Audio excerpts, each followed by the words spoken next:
Hi, I'm Rob.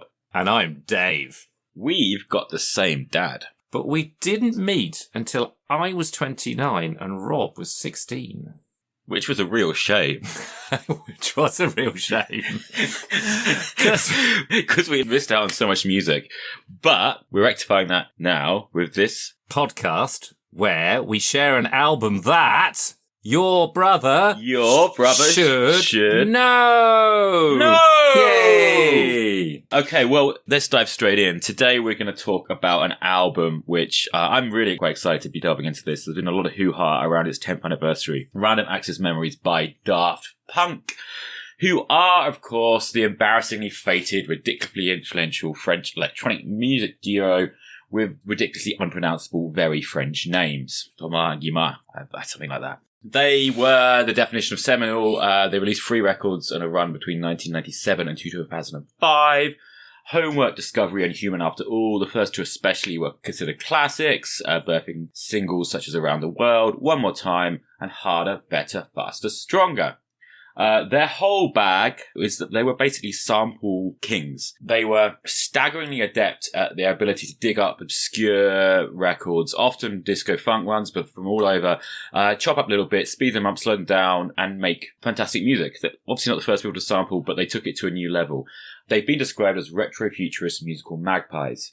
So essentially what that means is they were coming from a school of kind of French house, but dropping in lots of funk, lots of groove, but also elements of indie and synths and electronic to make really quite audio-pleasing music. It was music that was no longer just made for the dance floor. I think inspired by a little bit by people like Aphex Twin. This was electronic music, which was not necessarily for the clubs or for the come-downs. And as a result, it found its way onto the radio, and they arguably became some of the first electronic music stars of the modern age. So, how did they follow all that up?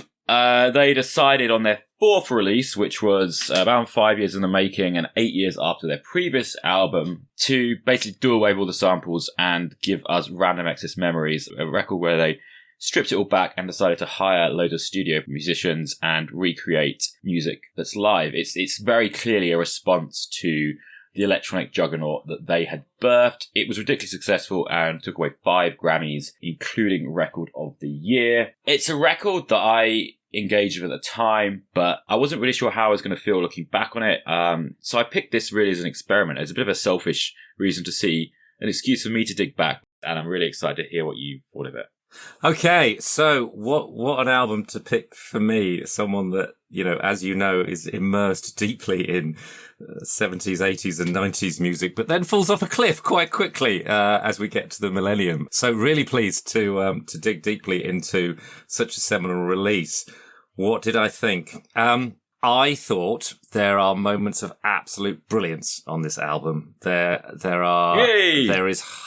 is half an album here which I absolutely love, but there's half an album which leaves me very, very, very cold. And the easy thing to say, because these guys are, they may be lovers, but they ain't no dancers, right? Okay. They are producers. Oh my golly, can they produce a nice sound? This sounds lovely. It sounds lovely on the radio. It sounds lovely on my headphones. It sounds lovely on my hi-fi. There's nowhere this doesn't, the production on this album is amazing. If you just, oh God, it just sounds crisp and clean and lovely, but not just crisp. It's like, the retro thing's really interesting. It sounds crisp and clean, but also if you've had an old 70s amplifier, it's like they're pressed the loudness button as well, so it's got a deepness to it, and the bass vibrates your heart at the same time as this very crisp and clean stuff going on over the top. So yeah, boy, these guys can produce, but can they write? Can they write songs?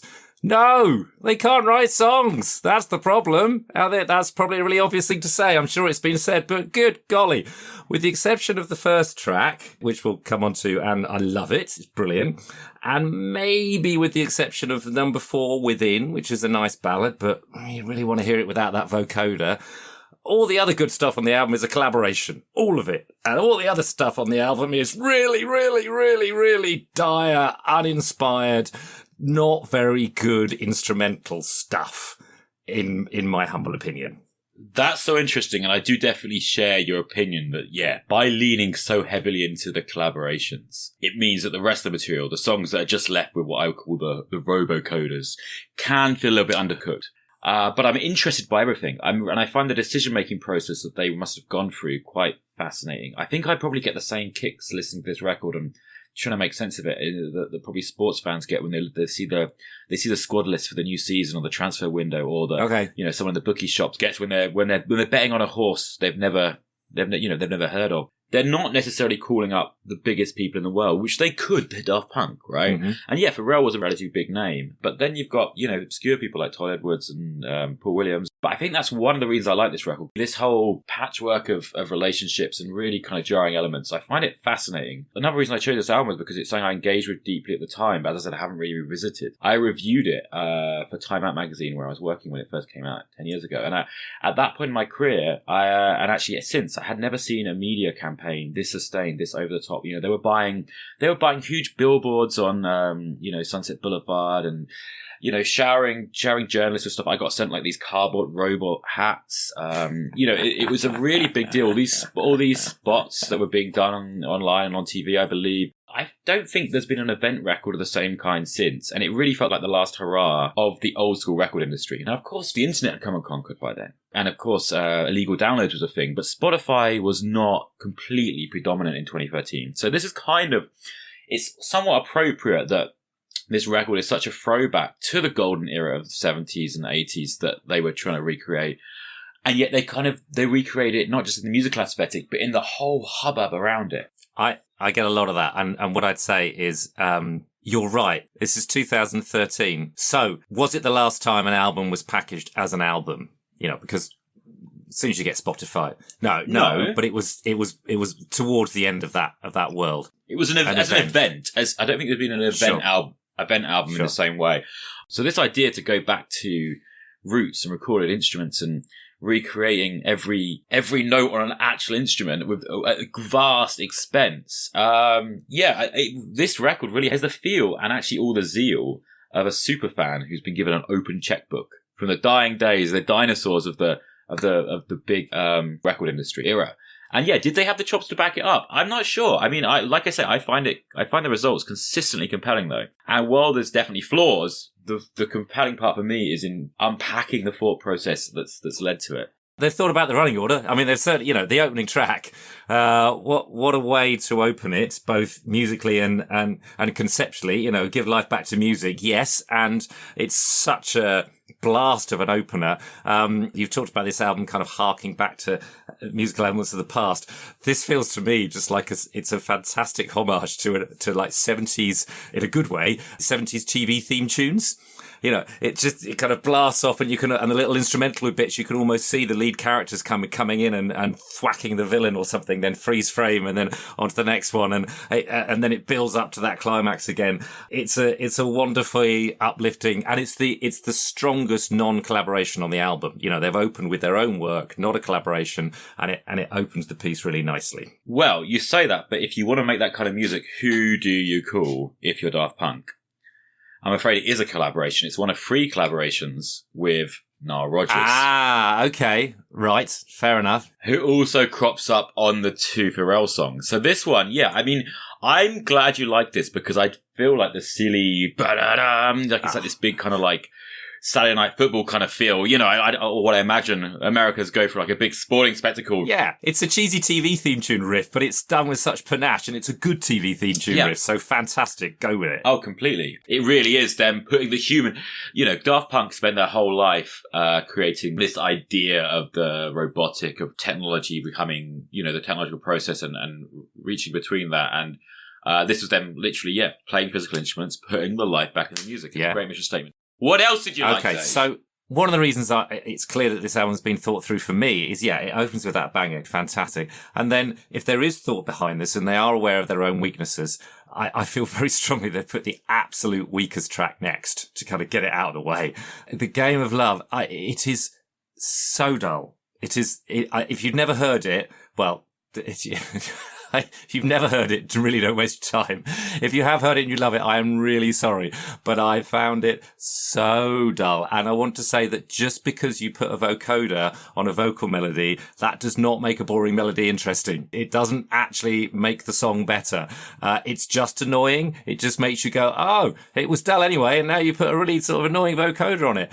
It's instant now, thumb on Spotify forward for me. It doesn't pass I think there's a pass the test thing for me, where if two people vaguely musically competent, maybe you or I, Rob, or anybody actually, could they go in with the equipment that these guys have got and given 8 hours, a bit like Infinite Monkeys with typewriters, give them 8 hours, could they produce something more interesting than this? I think 99% of people could. I found it an absolute waste of space of a track.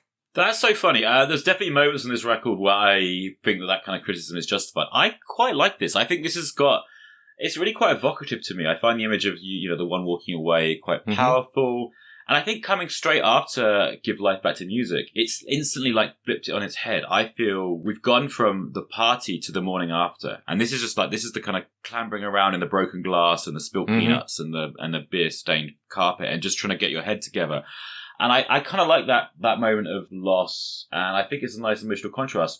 What I find more baffling, if I'm completely honest, is the decision to follow that with Giorgio by Moroder. A song I will say that I really enjoy and I'm really glad exists in the world.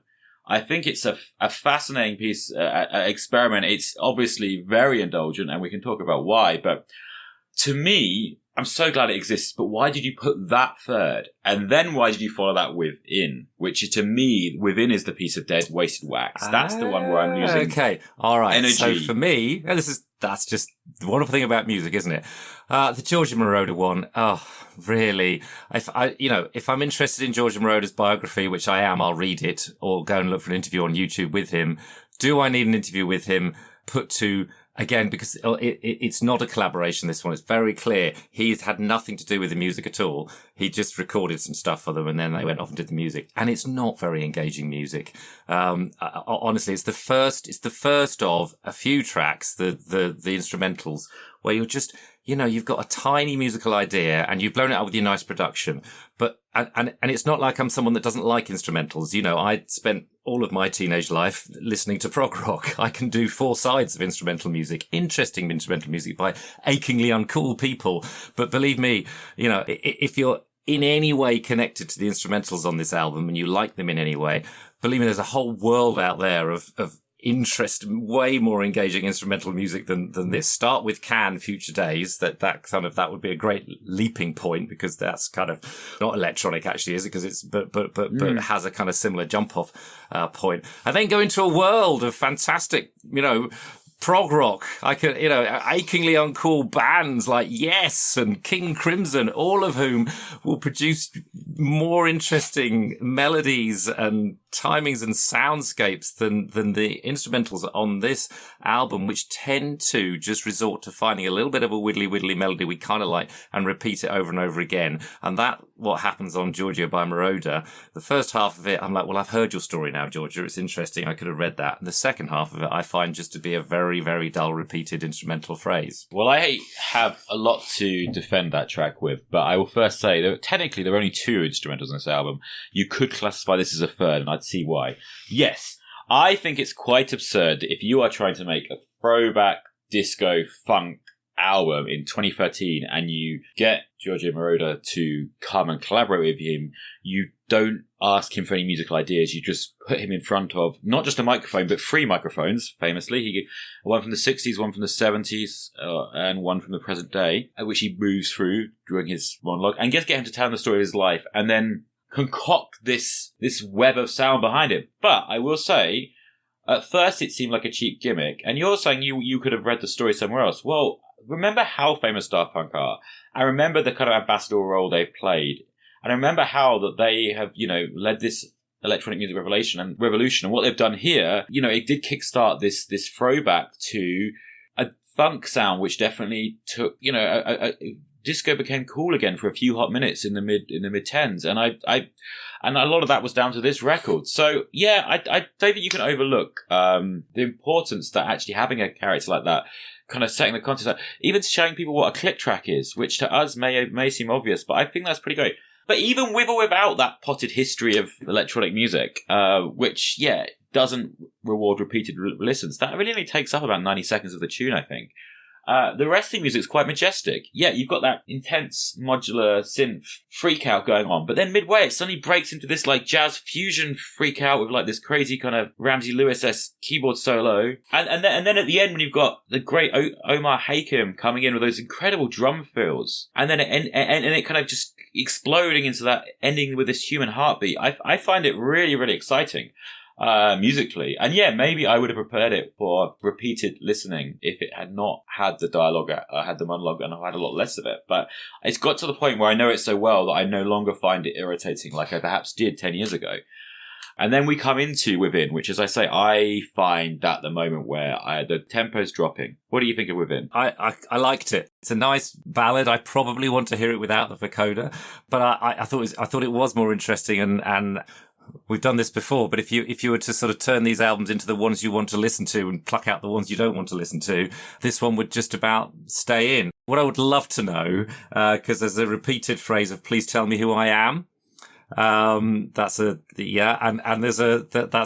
very obvious phrase from again another achingly uncool band, Supertramp, the Logical Song, massive hit for Supertramp, which its whole chorus is "Please tell me who I am." So I can't be the only person of my age that heard that and went, "Oh, what is that? Is there something there?" Because it's please tell me who I am. Maybe that is just an obvious thing to think or sing, but it seemed the Logical Song is quite a famous song, so it would be weird if they hadn't heard it and didn't know that there wasn't a connection there. But I was fine with Within. So, as I said, I had a massive issue with the sequencing of this record. It's like you're going to have all these big name collabs and you're hiding them in the second end. You know, the first time you hear a real vocal singing is track 5 with Julian Casablancas. Factoring the length of the Moroder track, you must be, 25 minutes deep into this 74-minute album by that point. But there is an inner logic to it, which kind of reveals itself. And you talk about their songwriting ability or lack thereof, and I think this really spells it out. So what repeated listenings made me realize is that the first 3 tracks are all in A minor, and track 4 is technically a collaboration with the pianist Chili Gonzalez, who basically admitted he kind of came in and all he really had to offer them was finding a way for them to bridge between those 3 songs in A minor and the block of 3 more songs to come in B flat minor, half tone up. And what he does, if you listen to the intro, he's playing a descending like an A and then a kind of inverted A, whatever, and then maybe passing the G to hit the F. And he does that twice and then holds on the F, which seeks going a 4th higher to the B flat.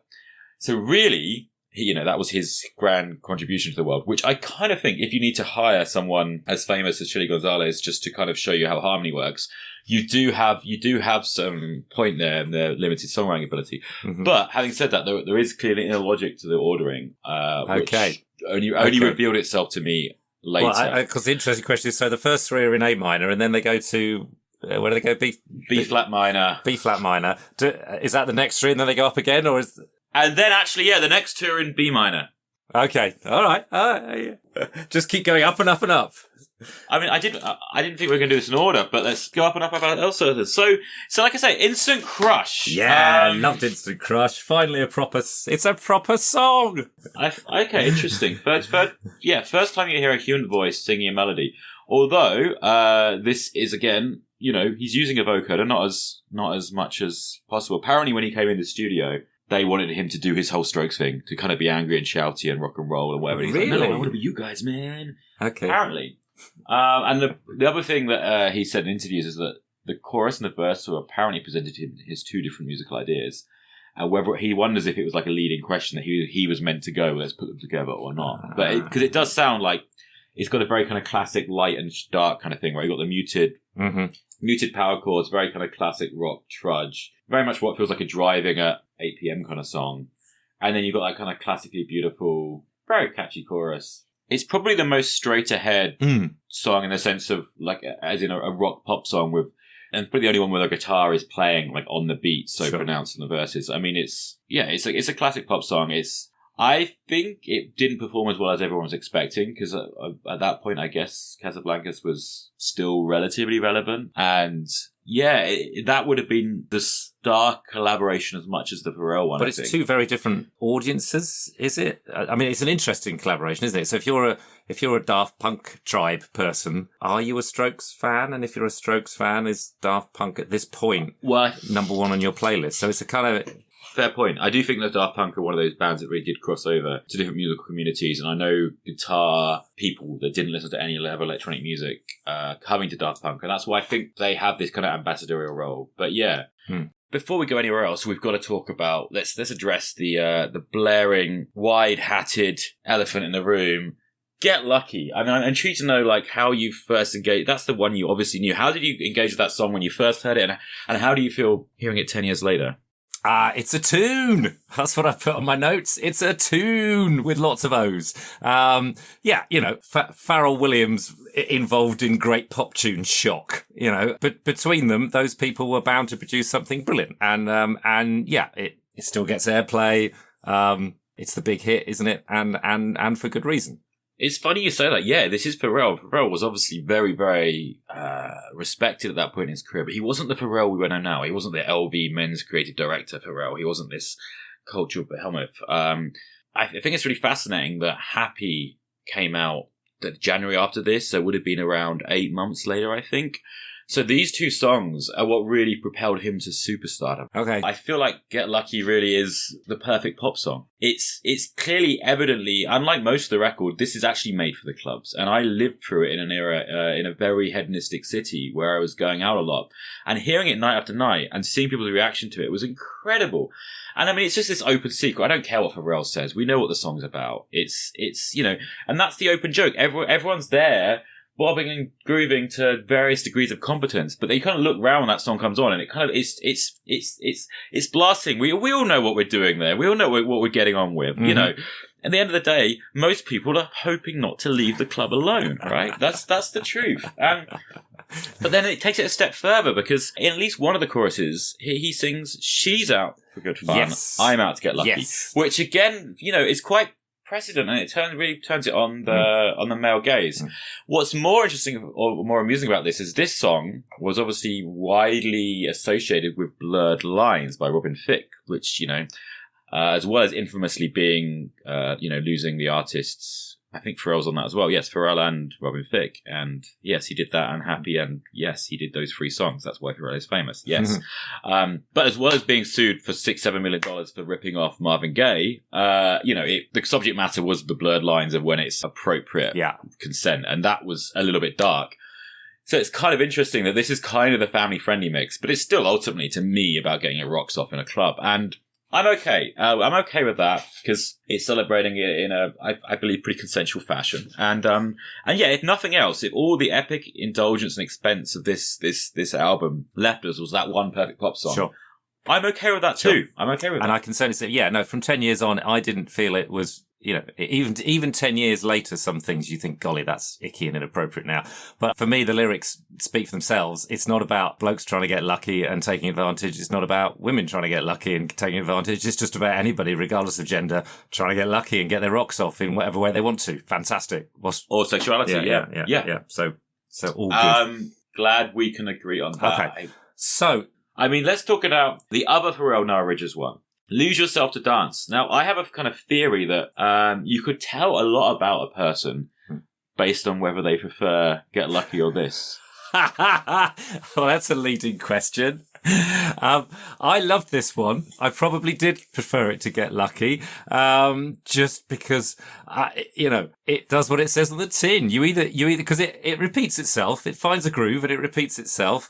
Especially that bit where it comes, the come on, you know, yes. that's just, you know, all of that. But it is what it is. It doesn't try and be anything else other than a really funky dance tune. And I loved it for that. And I loved it. And again, I'm going to talk just sad old man throwbacks. It reminded me, and some people will know what I mean, Elton John's Bite Your Lip, Get Up and Dance, which has the same kind of structure. And it's from Blue Moves in 1976. But it's sort of the same structure in that you could argue it goes on too long because it starts with a bit of a kind of different, verse chorus stuff. And then the outro of the Elton John song is about 5 minutes long. Just repeats itself, bite your lip, get up and dance. And you're either going to be in that mood dancing or you're not. And this does the same thing. It goes on, too long for a song, but not too long for a wig out dance, right? So that all works for me. There must be a single edit, but you know how disco tunes were notoriously there were the 12-inch mix, and this feels like the 12-inch mix. And I think there's a school of thought. It's easier to imagine that this is the ugly cousin of Get Lucky. Sure. But it was the second single, and it still lit up the dance floor. Okay. And it's a bit slower, a bit smouldering. Mm-hmm. I think it actually makes more of Nile Rodgers. I think the guitar part is so fantastically him. Yeah, and again, it's very sexy. The "just take my shirt" line. I mean, it's Pharrell at his best. I think it's a better vocal performance by Pharrell. So I think both the guests actually sound better, in that the song gives them more space. And why can't we have both? Why can't we have both of them in the world? So Yeah. What's interesting? So he's the only one that gets. Nile Rodgers gets 2 close, but what happened there? Did they go in and Nile gets 3 actually? So he gets 3, but Pharrell gets 2. Did they go in and go, right, let's do a track, and actually they ended up with 2 and went, that's fantastic, bonus, or was it meant? So, I don't know. The story is because as I said earlier, I think it's fascinating the people that got chosen for this album. And I think in most cases there was an existing relationship of some sort. Right.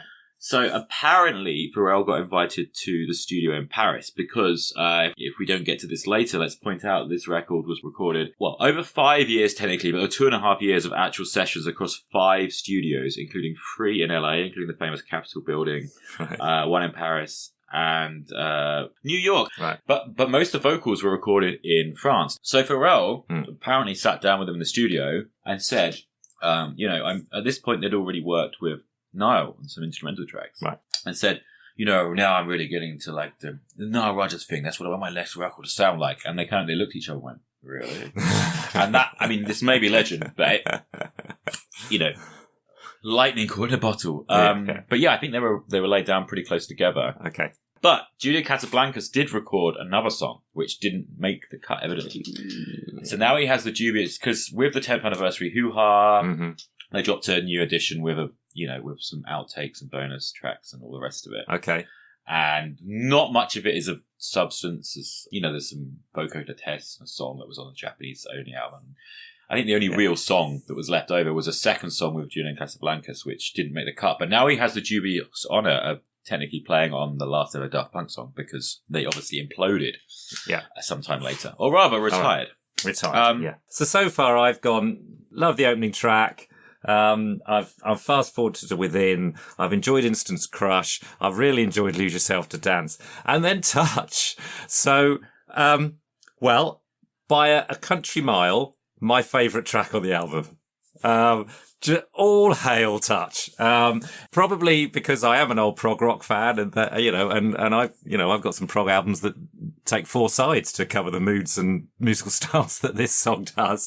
But I love a song that takes on a challenge, and this song takes on a challenge. It starts with dark synth, it moves to a West End musical, then we get some 70s funk, then we get a bit of feels like Barry Manilow Club Tropicana. I wasn't expecting that.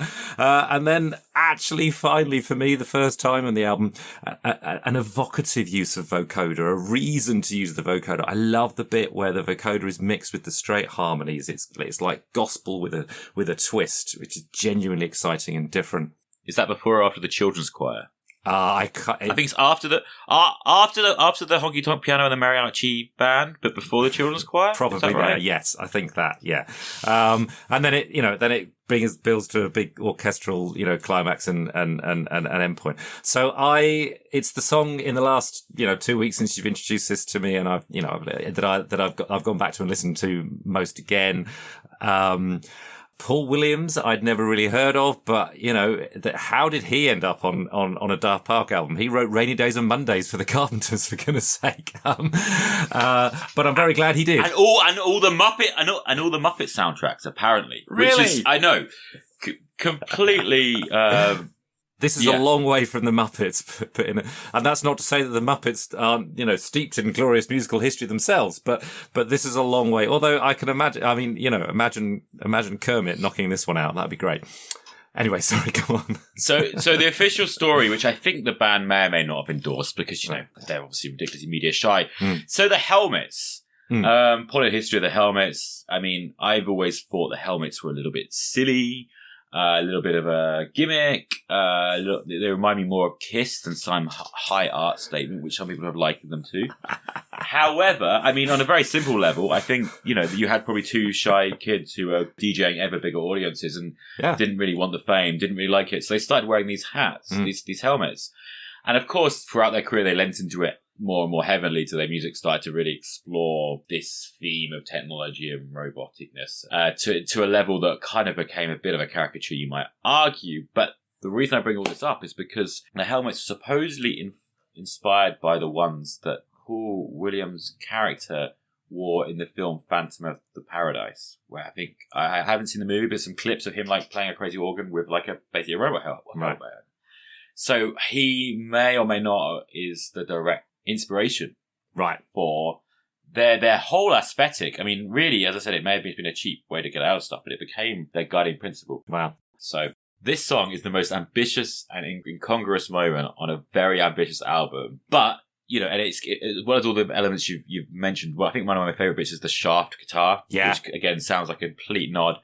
Apparently there were up to 250 different musical elements on this. It must have taken a year to record this song alone, I suspect, given that it took them 2 weeks to get the vocoder sound for each song. Wow.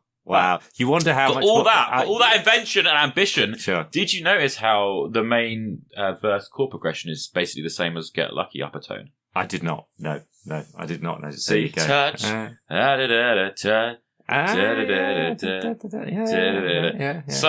If we're looking for more evidence that these are charlatans who had all the money and all the money in the world to buy the best studios and the best musicians to realize all their ambitions, and they didn't really have. Well, touch is living proof that you can.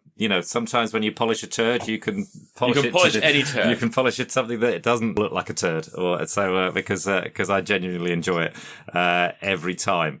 Be interesting to know what the percentage of time as a whole Touch took on the album. They'll never tell you, will they? No, there's a famous anecdote that it's something like, U2's Joshua Tree, big album for U2, Where the Streets Have No Name, the opening number. Apparently it was something like 70% of all the recording time was on that one song, because it is the opening crescendo number, and everything else was like, yeah, whatever, that's fine. But they just went over and over and over, because it's a very layered edge guitar solo thing that just keeps building and building and building, and it took them weeks and weeks and weeks and weeks and months and months and months to work out, and then they knocked out the rest of the album pretty quickly.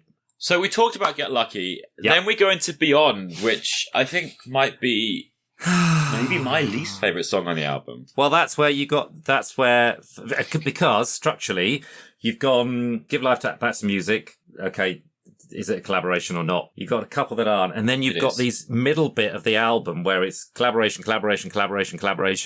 And then, you go to Beyond and Motherboard. These two really, as I've said, just for me, not very interesting instrumentals that I would cheerfully, they obviously went, we think enough of our songwriting to think we want to put these out. But interesting that there's not many outtakes for the outtakes, because it feels like they put the outtakes on the album to start with, because these sound like outtakes or B-sides that you wouldn't really need on the album. I completely agree and disagree at the same time. I do feel like Beyond, which actually also does feature Paul Williams in a songwriting role, it's more of the same but not as good. It's got a Nile-style record, but it's not Nile. It's got familiar chord progression. Mm-hmm. It's got this nice fat groove, but it's not really adding anything new to the party. But then Motherboard comes on, and I'm totally sold on. I don't know what's going on. You've got this kind of marching tribal drum beat and this picked acoustic and this incessant bass. It's just really, really atmospheric. But the moment that grabs me, the reason I really love it, is when the woodwind comes in and it's playing this repeating figure that, to me, is straight out of minimalism. It's Philip Glass. And I find that really kind of compelling, and it's a really nice palate cleanser, and it's a really nice come down after what we've experienced with Touch. And yeah, I think Motherboard's one of my favourite tracks on the album. But yeah, Beyond is my least by a country mile. I'll re-listen to Motherboard because I like a bit of minimalism, and but what I know about it is it kind of, if it catches you and gets you, then it goes into your mind and your soul, and you can't let go. If it doesn't, then it leaves you cold because there's not much else to hang on to. So I'll have another go at that. We then move on to Fragments of Time. Maybe that's just saying that the previous two tracks have just been little fragments of time or something. I quite liked Fragments of Time. I didn't know who Todd Edwards was. Still don't really know who Todd Edwards was. We've talked a bit about this album kind of being a homage back to things in the past. And mainly in the context of a kind of a homage back to kind of, 70s, 80s funk disco. This one, it sounds like Billy Joel's been for lunch with Steely Dan and they've decided to make a song. And that's fine because, for me, I both like Steely Dan and Billy Joel, and especially, I don't know if you've ever heard the Steely Dan album Pretzel Logic. This could have come straight from that. It's got the same sound, very crisp production, a little bit of kind of tingy jazzy elements into it. Even the kind of lyrical content is it's not very emotional. It's just sort of talking about something from a slightly removed perspective. Oh, that's just Fragments of Time.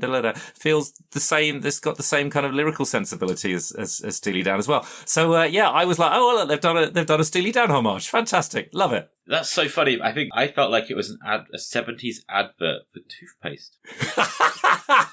Well, I suppose and it sounds crystal clear, And it's yacht rock to me. Yes. This song really. You see, this is there's even pedal steel on it. That is proof that it has a Steely Dan homage. Because if you like Steely Dan, you like Steely Dan. Even despite that, if you don't like Steely Dan, then you say it's yacht rock and it sounds like toothpaste. So they've clearly got it absolutely right. So tick VG, well done. So the part that's most baffling though is that Todd Edwards is he's actually a long-term collaborator and a big inspiration for them. He's like this New Jersey, I guess, tech house. I'm not a fan of his work, to be honest, but he's got a reputation for micro sampling. He's a very kind of technical, astute sampler, apparently.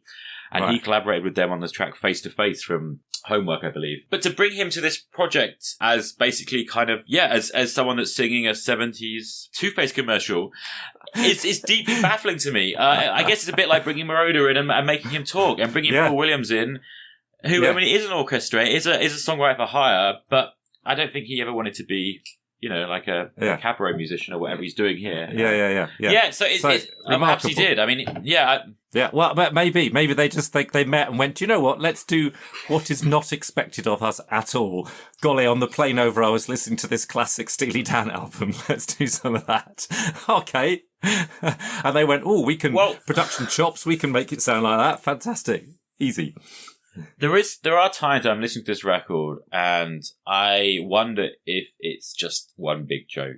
Daft Punk had got so big doing what they did with samples, and they just knew that they'd get this blank check from the record company, and they didn't know what they were doing, and they just, maybe it was a little bit of a knowing nod wink indulgence, and we can hide behind our robot masks and laugh all the way to the bank. But you know what? I'm enjoying the results, and I hope I'm a little bit in on the joke too, if indeed it is one.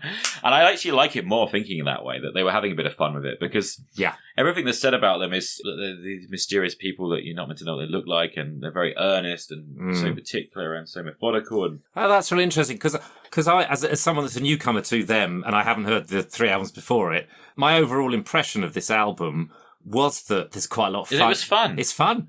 So maybe the whole robot thing, we don't need to buy into it quite as deeply and philosophically as people. And I didn't, sometimes you read, we've talked a bit about the kind of musical concept of going up a half step every 3 songs.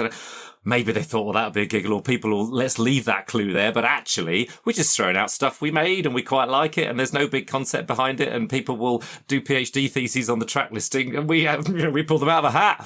Speaking of pulling it out of a hat, I feel like if this was a deck of cards, the next track doing it right is the Joker.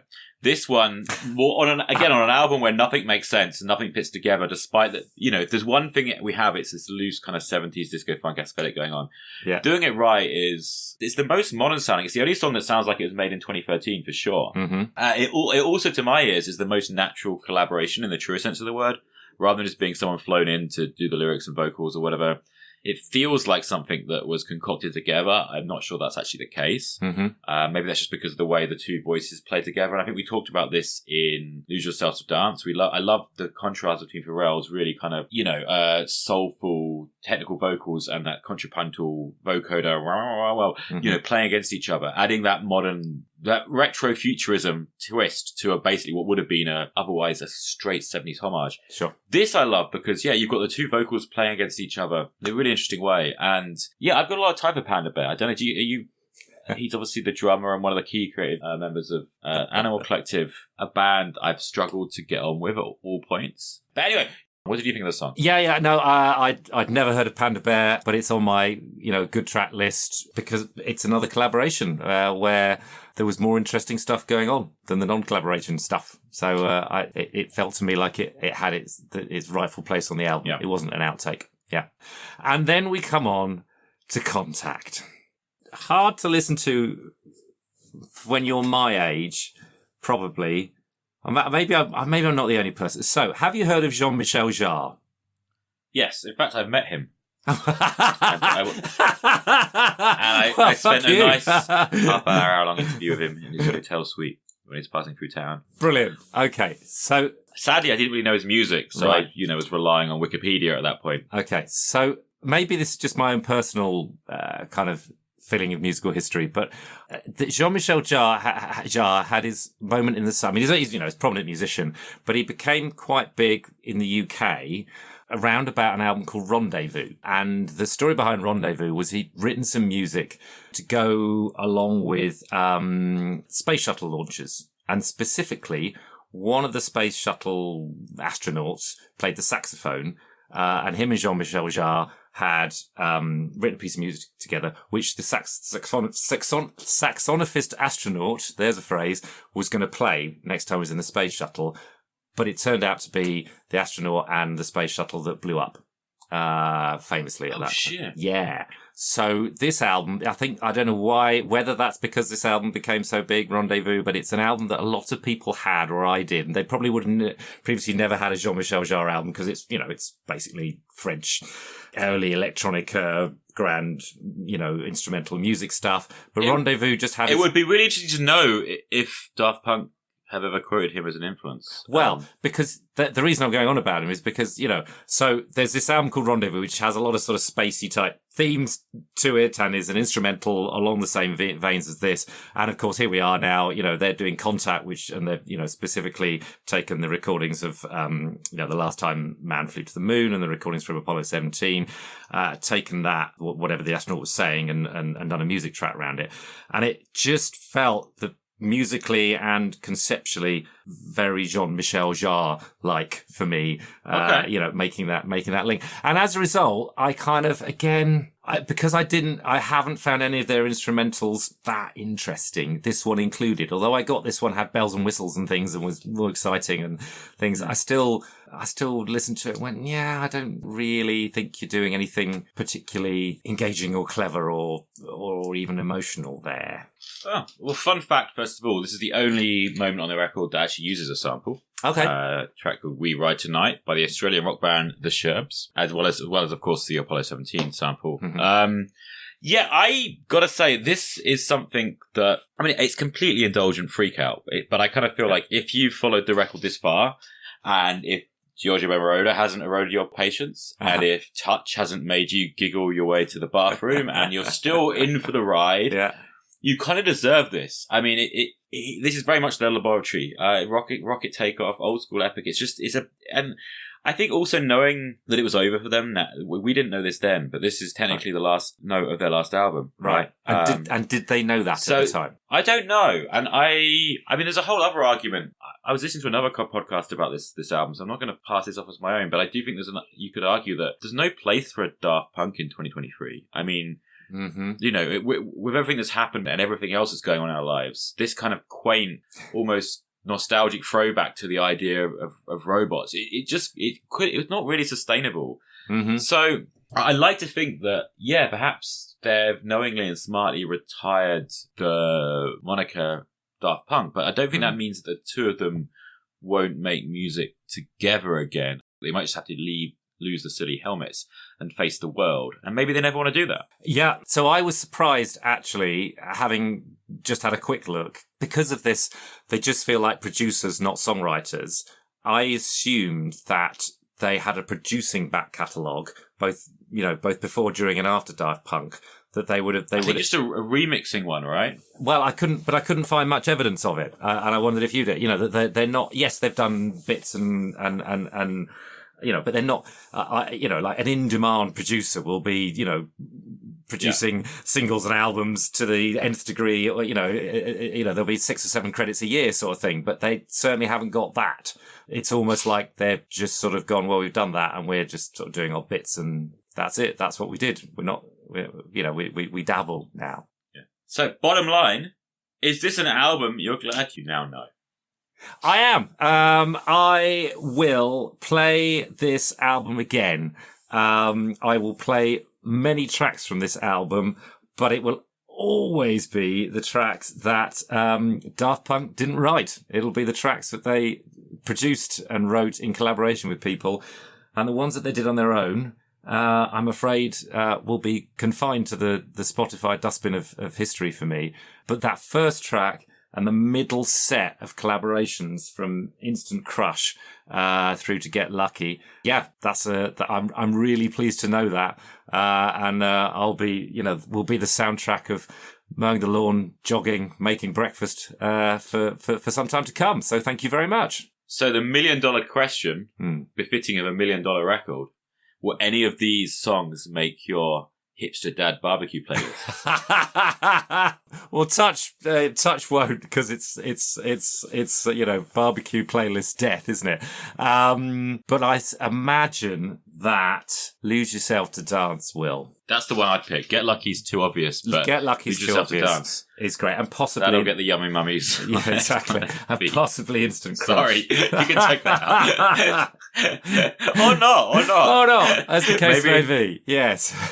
Listeners, be reminded that this man is 13 years older than me. I'm allowed to. So there. So Rob, you've talked about, this was a big album for you at the time, and part of the reason for doing this is you wanted to kind of see how it sat with you 10 years later. So are you glad to have gone back to it 10 years later? I really am. I think at the time I wasn't ready for it. I didn't understand it. I was tasked with filing a review too fast, and then I lived with it, and I especially heard those Pharrell songs out in the clubs.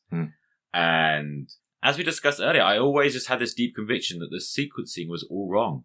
Right. That having the first 4 tracks, 3 robo vocals and 1 where you've got an old man talking about sleeping in his car in somewhere in Germany. It was a record that I think I felt how you do now, perhaps. It was one of peaks and troughs. And I think I closed my review by saying it was a blazing car crash that was just too captivating to take our eyes off, but that it was ultimately a bit of a mismatch. And I gave it 4 stars in my review because I didn't want to be the guy that gave Daft Punk 3 stars. I didn't have the security in my own or convictions, or perhaps done enough research to do that. But secretly, I wanted to give it 3 stars. I mean, that's what I really felt. But now, having kind of thrown myself at it with a vengeance for the last couple of weeks, I'd gladly give it 4.5, pushing towards 5. I think this is a classic. It did define a generation, a moment. It's not many records that I feel have affected the public zeitgeist in my living memory as much as this one. And everything it did for wiping away that sea of EDM landfill and actually bringing groove and or organic instrumentation back into the equation and back into the conversation was a world of good. So yeah, I'm actually super happy I picked this, and I was honestly mainly expecting you to hate it. So I'm really, really glad you don't. Fantastic. On that note, what are you going to be subjecting me to? So talk about 70s throwbacks. Supertramp, Crime of the Century. A record I know nothing about. Well, I very much look forward to exploring that with you next time. Catch you later.